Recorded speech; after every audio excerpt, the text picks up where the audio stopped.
Mesdames et messieurs, rebonjour et bienvenue pour cette nouvelle édition de Midi au Caire pour ce samedi, le 8 mai 2021.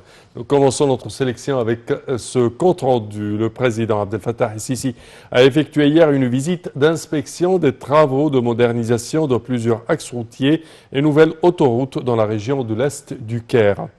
Le porte-parole de la présidence, l'ambassadeur Bassam Radi, a déclaré que le président Sisi avait également inspecté l'axe routier du conseiller Adli Mansour. Les détails dans ce compte-rendu.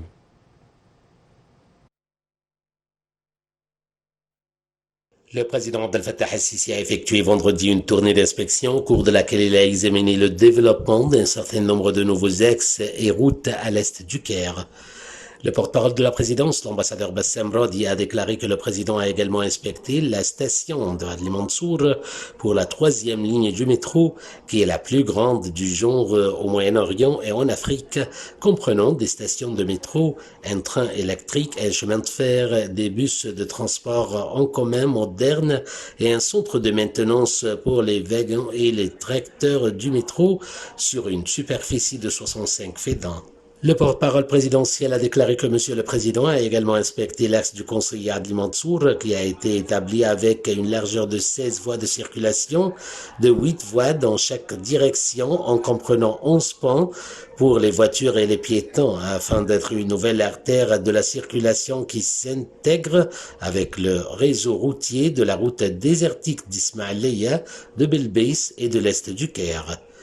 De même, il est lié à l'axe de Mohammed Al-Assar au pont de Mostouroud pour atteindre les régions de l'ouest et du nord du Caire à travers les axes de Choubra Banha, Tahia Misr, Al-Dab'a ainsi que la route désertique d'Alexandrie. Au cours de la tournée d'inspection, Monsieur le Président Al-Sisi a discuté avec les responsables de plusieurs chantiers de l'avancement des étapes exécutives en cours, en soulignant l'importance de respecter les normes techniques et les délais fixés pour achever les projets.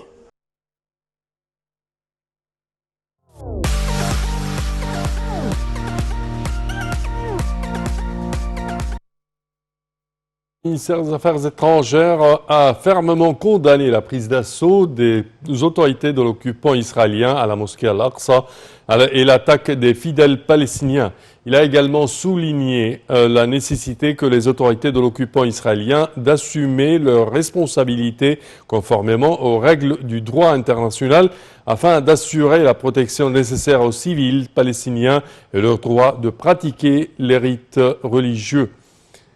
Le ministère des Affaires étrangères a en outre condamné les essais actuellement déployés pour déplacer les familles palestiniennes de leurs maisons dans le quartier de Sheikh Jarrah à Jérusalem-Est.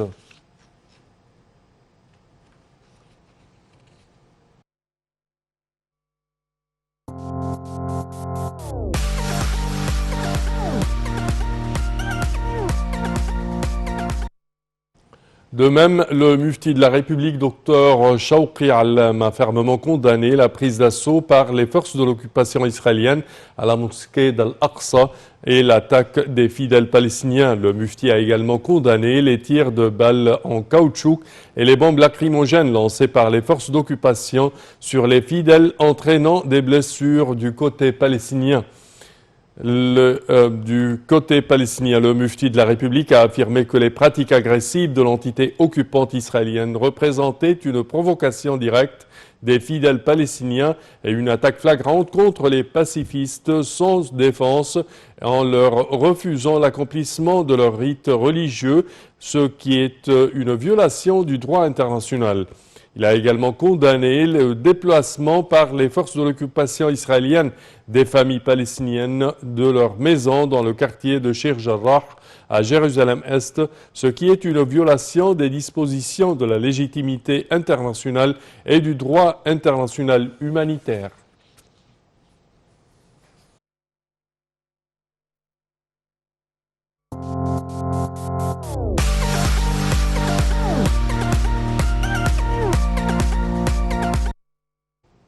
Et le conseiller du président de la République pour les affaires de santé, Dr Mohamed Awad Tagheddine, a affirmé que les cas d'infection au coronavirus sont toujours en augmentation.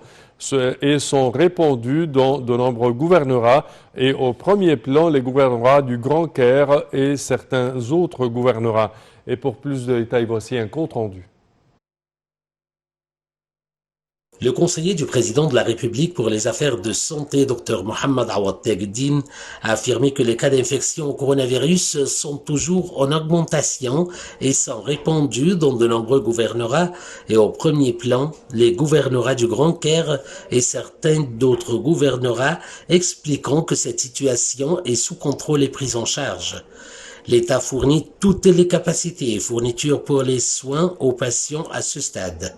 Le conseiller du président de la République pour les affaires de santé a ajouté que l'Égypte cherche à obtenir le plus grand nombre possible de vaccins variés internationalement consentis et approuvés dans les pays d'origine. De grandes quantités sont arrivées en Égypte en provenance des pays avec lesquels l'Égypte a conclu un contrat. Il existe différentes sources pour obtenir le plus grand nombre de vaccins. L'appel des Égyptiens à se vacciner est constant et continu, a indiqué le conseiller présidentiel, appelant les citoyens à répondre aux campagnes de vaccination contre le coronavirus.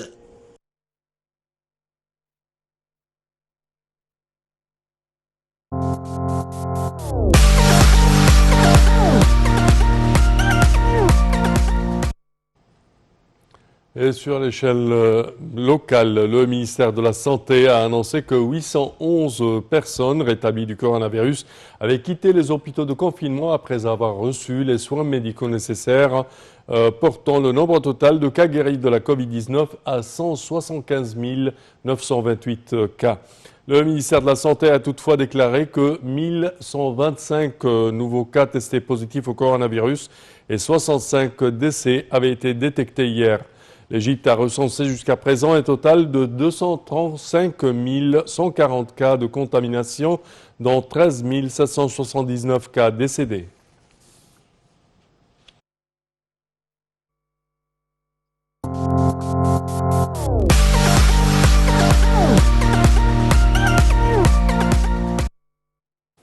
Coopération égypto-soudanaise en matière de production animale.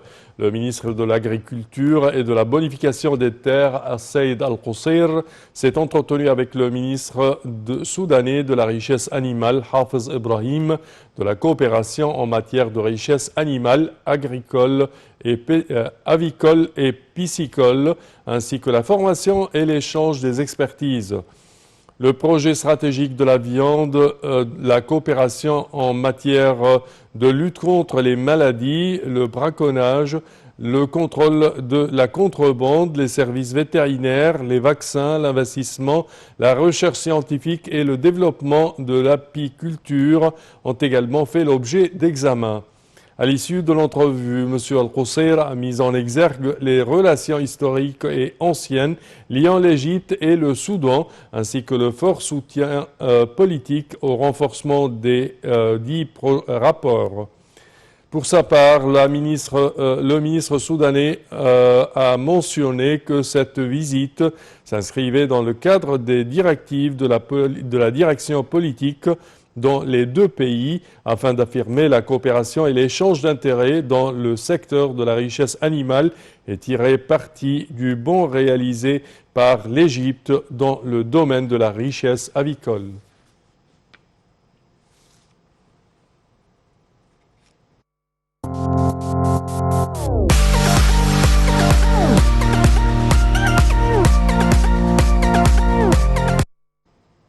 Intérêt de l'État pour les nouvelles générations de la diaspora. La ministre de l'Immigration et des Égyptiens à l'étranger, Nabila Makram, a affirmé que les plus hautes autorités sont soucieuses des nouvelles générations à l'étranger et jugent nécessaire de lier cette catégorie à leur patrie, l'Égypte.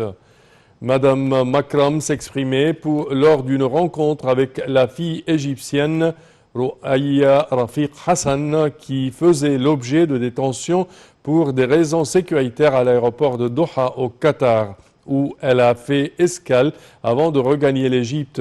Elle a indiqué que les jeunes Égyptiens à l'étranger pourraient œuvrer pour refléter l'image correcte de l'Égypte à l'échelle internationale et pour marquer le développement et la modernisation dont témoigne la patrie dans tous les domaines. L'Égypte n'épargne aucun effort pour régler tout problème que peut avoir un citoyen égyptien à l'étranger, ce qui reflète une coordination étroite avec le ministère de l'Immigration et le ministère de l'Aviation civile pour régler cette crise au plus vite possible et pour que la fille égyptienne puisse regagner le pays.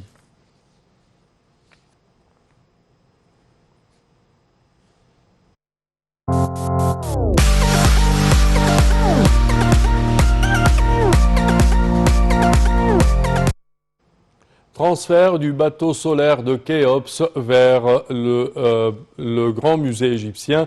Les derniers préparatifs en cours. Le secrétaire général du Conseil suprême des Antiquités, Dr Mustafa Al-Waziri, a inspecté les derniers développements du projet du transfert du premier bateau solaire de Khéops de son site d'exposition dans le musée du bateau de Khéops dans la zone des pyramides, un nouvel emplacement, le Grand Musée égyptien. Dr Waziri a expliqué que les travaux d'emballage et de renforcement du navire se déroulent selon les normes scientifiques utilisées pour le transfert des antiquités et selon le calendrier fixé. L'équipe de restauration procède également à une stérilisation complète du navire avant les travaux de renforcement pour assurer la sûreté et la sécurité des pièces du navire pendant le processus de déplacement, en plus de l'utilisation de matériaux sans acidité dans le processus d'emballage. Il est à noter que le premier bateau de Khéops a été découvert en mai 1954 par l'ingénieur Kamal El-Mallah et cette découverte est l'une des découvertes archéologiques uniques les plus importantes du roi Khéops. C'est le restaurateur égyptien Ahmad Youssef qui a réparé et réinstallé le bateau.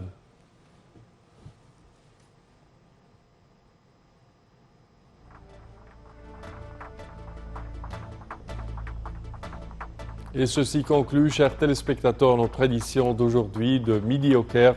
Je vous remercie de votre attention et je vous donne demain rendez-vous avec une nouvelle édition. Merci à vous.